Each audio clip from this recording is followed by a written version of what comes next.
মানুষ সন্তান যে চাঁদার জন্য মানুষের মা বোন এইভাবে মারামারি করে। স্বার্থের জন্য যে এগুলো না করতে পারে, চাঁদার জন্য যে এগুলো না করতে পারে, আমরা কি গরিব একটা ভালো ঘর তুলতে। শ্রীপুরে ভূমিহীনদের বিক্ষোভ ও মানববন্ধন অনুষ্ঠিত। বিস্তারিত থাকছে গাজীপুর শ্রীপুর থেকে মোহাম্মদ আব্দুল বাতেন বাচ্চুর প্রতিবেদনে। গাজীপুরের শ্রীপুরে ঘর নির্মাণের চাঁদা দাবি এবং এক নারীকে কুপিয়ে জখম করার প্রতিবাদে রাস্তায় শত শত নারী ও পুরুষ মিলে বর্মি ইউনিয়নের গিলাসর গ্রামের ভূমিহীন পরিবারগুলো এ মানববন্ধন করেছেন। বিক্ষোভকারীদের অভিযোগ, এলাকায় বসতঘর, দোকান নির্মাণ করতে গেলে একটি প্রভাবশালী চক্র তাদের কাছে মোটা অঙ্কের চাঁদা দাবি করে। চাঁদা দিতে অস্বীকৃতি জানালে তাদের উপর হামলা চালায়। গত কয়েকদিন আগে মুক্তা নামের এক নারীকে ধারালো অস্ত্র দিয়ে কুপিয়ে গুরুতর আহত করে চাঁদাবাজের চক্রের লোকজন। মুক্তার উপর হামলাকারীদের অনতিবিলম্বে গ্রেফতার করতে হবে। ভূমিহীনদের উপর চাঁদাবাজি ও হয়রানি বন্ধ করতে হবে। ভূমিহীন পরিবারগুলোর জানমালের নিরাপত্তা নিশ্চিত করতে হবে বলে দাবি জানিয়েছেন। বিক্ষোভ মিছিলে অংশ নেওয়া শত শত নারী পুরুষ এলাকার সচেতন মহল ও প্রশাসনের হস্তক্ষেপ কামনা করে স্লোগান দেন। দ্রুত ব্যবস্থা না নিলে তারা আরো বড় কর্মসূচির ঘোষণা দেওয়ার হুঁশিয়ারি দিয়েছেন।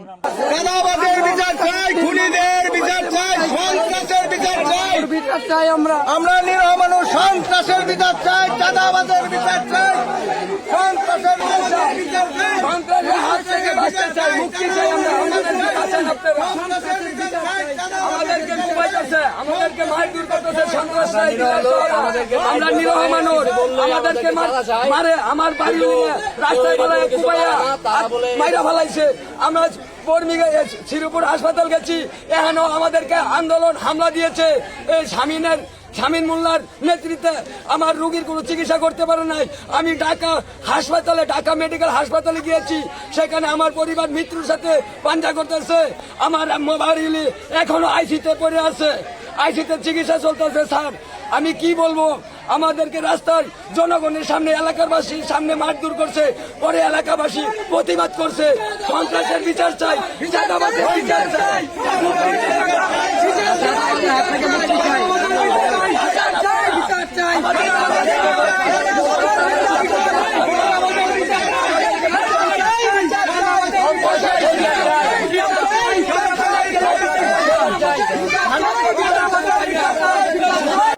একদম এলোপাতারি ভাবে রাস্তার মধ্যে ফেলায় রাখছে।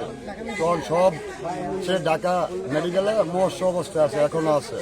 তারপরে আরো 10-15 জন দৌড়ায় তারা অস্ত্রপাতি নিয়ে এলোপাতারি ভাবে কোপাইছে বাইরানির পরে তারা কইছে যে একটা বমিন এলাকায় আমরা থাকতে দেব না, সব বমিন লাঠির ঠেলা খালি চলে যাবে। এইগুলা বকাবাজি করে কইরা আমার নিজেরাও মারছে, আমার এদিকে মারছে। তখন আমার বাড়িতে গিয়া সন্ধ্যা আমরা কেউ বাচ্চা, আমার বউ বাচ্চা, তাদেরকেও মারধর করে আমার ঘরের ভিতরে ভাঙচুর করছে। ঠিক আছে, আমি সাংবাদিকের না আমার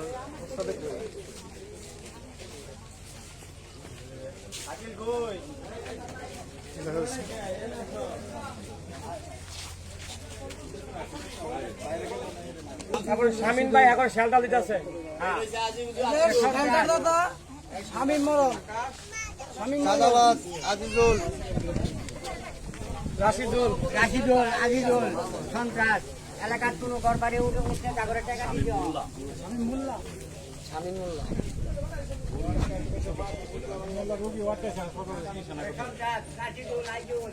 আমাদের রোগী আটকাইছে যাতে আমরা চিকিৎসা না করতে ঠিক মতো, যাতে এরা মরে থাকা।